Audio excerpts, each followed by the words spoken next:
নমস্কার বন্ধুরা, আজকের ভিডিওতে আমরা আলোচনা করব সদ্য নিয়োগ বিজ্ঞপ্তি এসএসসি সিজিএল 2026 সম্পর্কে। যারা কেন্দ্রীয় সরকারি চাকরির জন্য প্রস্তুতি নিচ্ছ তাদের জন্য এটি এবছরের অন্যতম বড় সুযোগ। স্টাফ সিলেকশন কমিশন বা এসএসসির মাধ্যমে ভারতের বিভিন্ন মিনিস্ট্রি, ডিপার্টমেন্ট, অর্গানাইজেশন এবং সরকারি প্রতিষ্ঠানে গ্রুপ বি ও গ্রুপ সি পদে নিয়োগ করা হবে। এই বিজ্ঞপ্তি অনুযায়ী অনলাইনে আবেদন শুরু হয়েছে 21শে মে 2026 থেকে এবং আবেদন করার শেষ তারিখ 22শে জুন 2026 রাত 11টা পর্যন্ত। আবেদন ফি জমা দেওয়ার শেষ সময় 23শে জুন 2026। যদি আবেদন করার সময় কোনো ভুল হয়ে যায় তাহলে 29শে জুন থেকে 1 জুলাই পর্যন্ত কারেকশন উইন্ডো খোলা থাকবে, যেখানে প্রথমবার 200 টাকা দিয়ে এবং দ্বিতীয়বার 500 টাকা দিয়ে সংশোধন করা যাবে। টিয়ার 1 পরীক্ষা টেন্টেটিভলি আগস্ট থেকে সেপ্টেম্বর 2026 এর মধ্যে এবং টিয়ার 2 পরীক্ষা ডিসেম্বর 2026-এ অনুষ্ঠিত হবে। এবার আসি পোস্টের ব্যাপারে।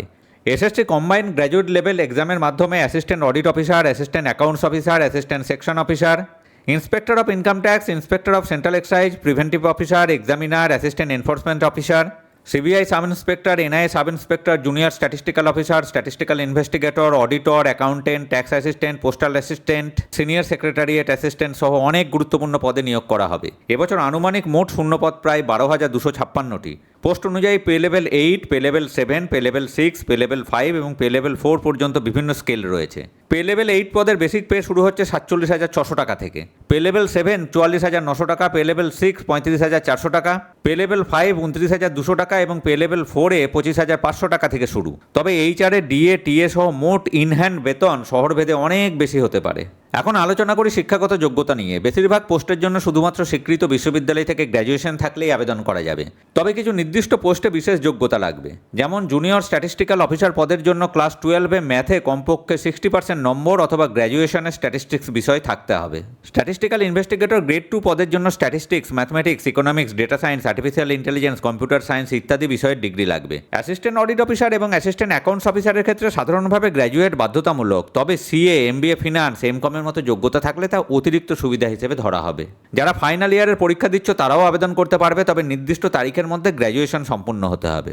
এখন এজ লিমিট নিয়ে কথা বলি। এসএসসি সিজিএল-এ বিভিন্ন পোস্টে এজ লিমিট আলাদা আলাদা। কিছু পোস্টে 18 থেকে 27 বছর, কিছুতে 18 থেকে 30 বছর, কিছুতে 20 থেকে 30 বছর এবং কিছু পোস্টে 18 থেকে 32 বছর পর্যন্ত আবেদন করা যাবে। এসসি এসটি প্রার্থীরা 5 বছর, ওবিসি প্রার্থীরা 3 বছর এবং পিডব্লিউডি প্রার্থীরা সর্বোচ্চ 10 থেকে 15 বছর পর্যন্ত বয়সে ছাড় পাবেন।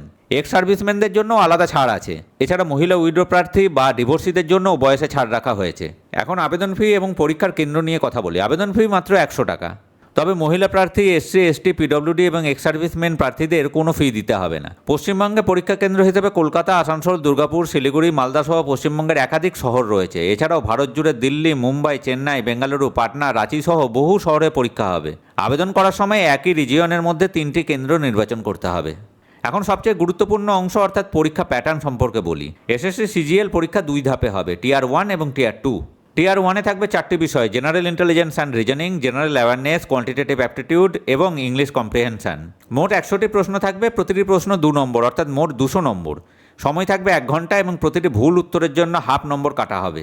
এরপর টিয়ার 2-এ mathematical abilities, reasoning, English, general awareness, computer knowledge এবং ডেটা এন্ট্রি স্পিড টেস্ট থাকবে।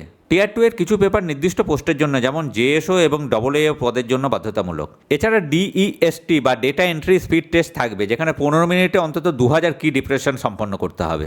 এখন মেডিকেল টেস্ট এবং ফিজিক্যাল স্ট্যান্ডার্ড নিয়ে কথা বলি। সব পোস্টে মেডিকেল টেস্ট নেই, তবে inspector of central excise, preventive officer, CBI sub inspector, NIA sub inspector, narcotics control bureau এইসব কিছু পদে ফিজিক্যাল স্ট্যান্ডার্ড টেস্ট বা মেডিকেল টেস্ট বাধ্যতামূলক। এইসব পোস্টে হাইট, চেস্ট, ভিশন এবং শারীরিক সক্ষমতার নির্দিষ্ট মানদণ্ড রয়েছে। অনেক প্রার্থী শুধুমাত্র পোস্টের নাম দেখে পছন্দ দিয়ে দেয়, পরে মেডিকেলে বাদ পড়ে। তাই এইসব পোস্টে আবেদন করার আগে নিজের যোগ্যতা অবশ্যই যাচাই করে নেবে। সবশেষে বেতন এবং চাকরির সুবিধা নিয়ে বলি। এসএসসি সিজিএল এর চাকরিতে শুধুমাত্র ভালো বেসিক পে নয়, ডিএ, এইচআরএ, টিএ, মেডিকেল সুবিধা, চাকরির নিরাপত্তা, প্রমোশন এবং কেন্দ্রীয় সরকারের অন্যান্য সুবিধাও পাওয়া যায়। তাই যারা দীর্ঘমেয়াদে স্থায়ী এবং সম্মানজনক সরকারি চাকরি চাও তাদের জন্য এসএসসি সিজিএল 2026 একটি অত্যন্ত গুরুত্বপূর্ণ সুযোগ। আবেদন করার আগে অবশ্যই অফিসিয়াল বিজ্ঞপ্তি ভালোভাবে পড়ে নেবে এবং শেষ দিনের জন্য অপেক্ষা করবে না। আর ভিডিওটি ভালো লাগলে লাইক করবে, শেয়ার করবে এবং আমাদের চ্যানেল সাবস্ক্রাইব করতে ভুলবে না। ধন্যবাদ।